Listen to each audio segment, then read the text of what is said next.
ভারত কি চীন ও পাকিস্তানের বিরুদ্ধে একসাথে যুদ্ধ করতে পারবে, কিংবা রাশিয়া কি ইউরোপ ও এশিয়া দুই দিকেই সামলাতে পারবে? একটি সীমান্তে যুদ্ধ সামলানোই যেখানে কঠিন, সেখানে একই সময়ে 2 বা 3টি ফ্রন্টে যুদ্ধ করা হয়।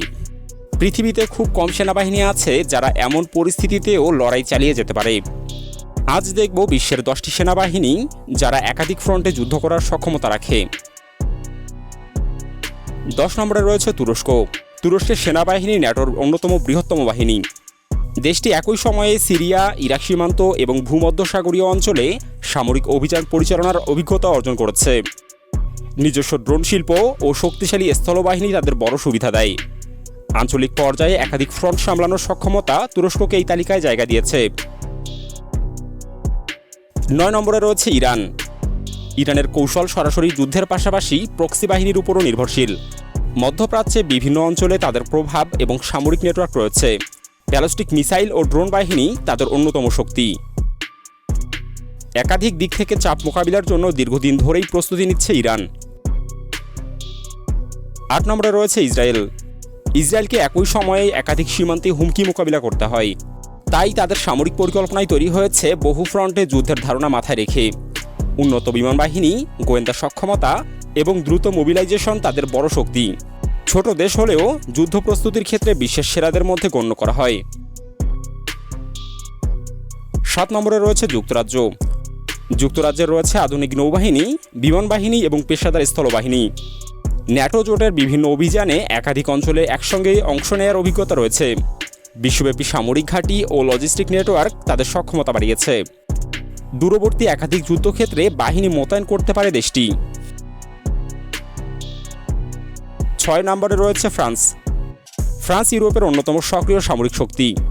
আফ্রিকা, মধ্যপ্রাচ্য এবং ইন্দো প্যাসিফিক অঞ্চলে তাদের সামরিক উপস্থিতি রয়েছে। পারমাণবিক অস্ত্র, বিমানবাহী রণতরী এবং আধুনিক বিমান বাহিনী তাদের বিশেষ সুবিধা দেয়।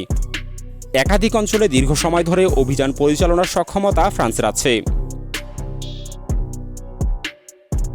5 নম্বরে রয়েছে ভারত। ভারতের সামরিক পরিকল্পনার বড় অংশই চীন ও পাকিস্তানকে মাথায় রেখে তৈরি। দেশটির বিশাল স্থলবাহিনী, শক্তিশালী বিমান বাহিনী এবং ক্রমবর্ধমান নৌবাহিনী রয়েছে। 2 ফ্রন্টে যুদ্ধের সম্ভাবনা নিয়ে ভারত বহু বছর ধরে প্রস্তুতি নিচ্ছে।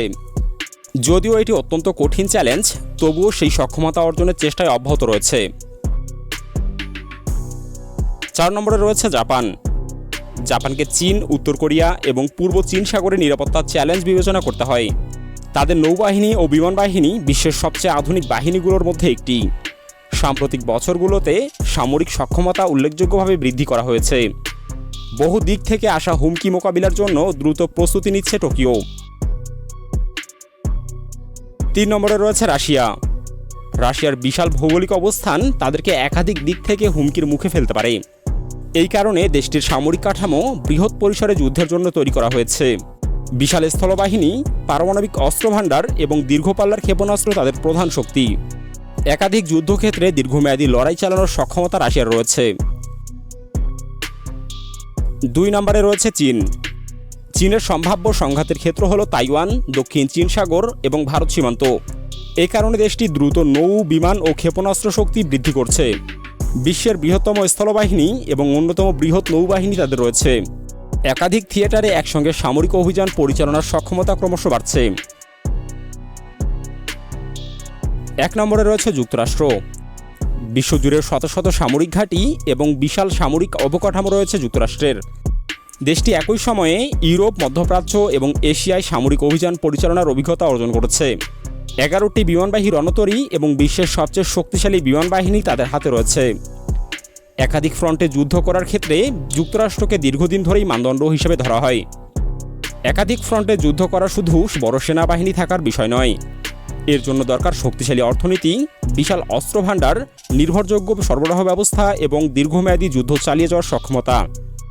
আর এ কারণেই বিশ্বের মাত্র কয়েকটি দেশই সত্যিকারের বহু ফ্রন্টে যুদ্ধের জন্য প্রস্তুত বলে বিবেচিত হয়। তাহলে আপনার মতে এই তালিকায় কোন দেশের অবস্থান আরও উপরে বা নিচে হওয়া উচিত? আর যদি আজ যুদ্ধ শুরু হয়, একাধিক ফ্রন্টে সবচেয়ে ভালো পারফর্ম করবে কোন সেনাবাহিনী? আপনার মতামত কমেন্টে জানাতে ভুলবেন না।